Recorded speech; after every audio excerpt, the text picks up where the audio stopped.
Hello बच्चों, तो कैसे हैं आप सभी। उम्मीद करते हैं कि स्वस्थ होंगे और मस्त होंगे। तो आज हम इस वीडियो में बात करने वाले हैं समास के बारे में। समास क्या होता है और किसे कैसे पहचाने, बहुत आसान सा तरीका बताने वाले हैं, तो अंत तक बने रहें। समास के 6 भेद होते हैं: अव्ययी भाव, तत्पुरुष समास, द्वंद्व समास, द्विगु समास, कर्मधारय समास और बहुब्रीहि समास। समास के कुल 6 भेद होते हैं। अब उसे पहचानने का तरीका।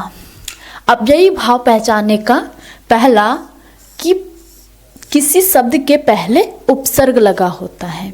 क्या होता है? उपसर्ग लगा होता है, तो वो क्या हो जाएगा? अव्ययी भाव समास।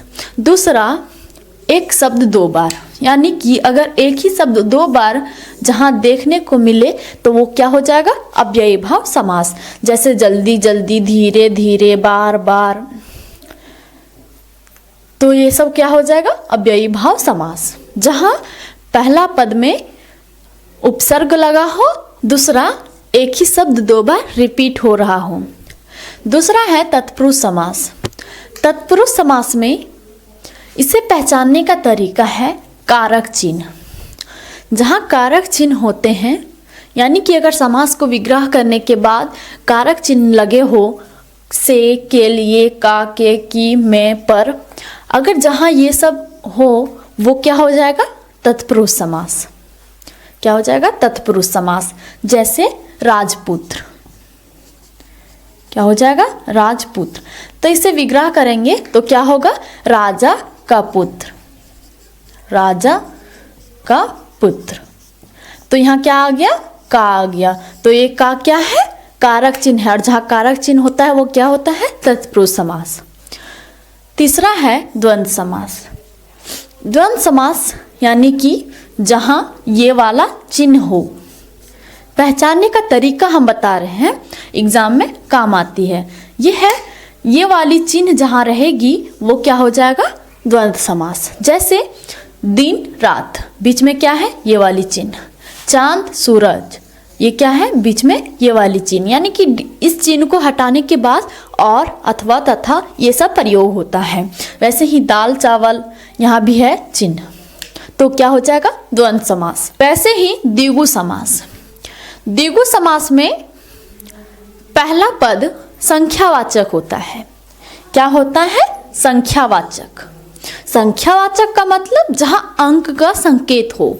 जैसे त्रिकोण, ये त्रि का मतलब होता है 3, और यहाँ क्या है? त्रिकोण, यानी कि 3 कोणों का समूह। तो क्या हो गया? संख्यावाचक। तो क्या हो जाएगा? द्विगु समास। दूसरा है चौराहा। चौराहा मतलब 4 राहों का समूह, यानी कि 4 रास्ता हो जहाँ। तो ये 4 क्या हुआ? संख्यावाचक हुआ। तो क्या हो जाएगा? द्विगु समास। वैसे ही कर्मधारय समास। कर्मधारय समास जहाँ पहला पद विशेषण होता है। क्या होता है? विशेषण होता है। विशेषण, जैसे नील गाय, तो ये नील जो है वो क्या है? विशेषण है। जहाँ गुण ये सब बताता है वो क्या हो जाता है? विशेषण होता है। तो यहाँ गाय का गुण क्या बता रहा है? कि नीला है। तो क्या हो जाएगा? कर्मधारय समास। वैसे ही है नील कमल, नीला है कमल। लाल मणि, मणि है लाल। ऐसे ही जहाँ गुण बताते हैं वो क्या हो जाता है? कर्मधारय समास। वैसे ही बहुब्रीहि समास। बहुब्रीहि समास में तीसरा अर्थ निकलता हो। पद लिखा हो कुछ और अर्थ निकले कुछ।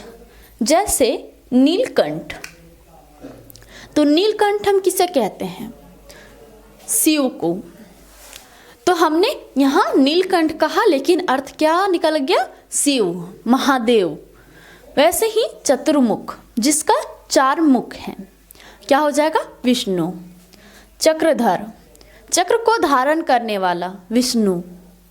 लंबोदर, लंबा है उदर जिसका, तो किसका है? गणेश का। तो समझ गए 6 समास। समास में 2 पद होते हैं। कितने? 2। एक पूर्व पद और दूसरा उत्तर पद। ये पहला पद को पूर्व पद कहते हैं और ये दूसरा पद को उत्तर पद कहते हैं। समझ गए समास? तो आसान था ना? कमेंट में ज़रूर बताएं आसान था या फिर नहीं समझ आया, फिर समझ आया।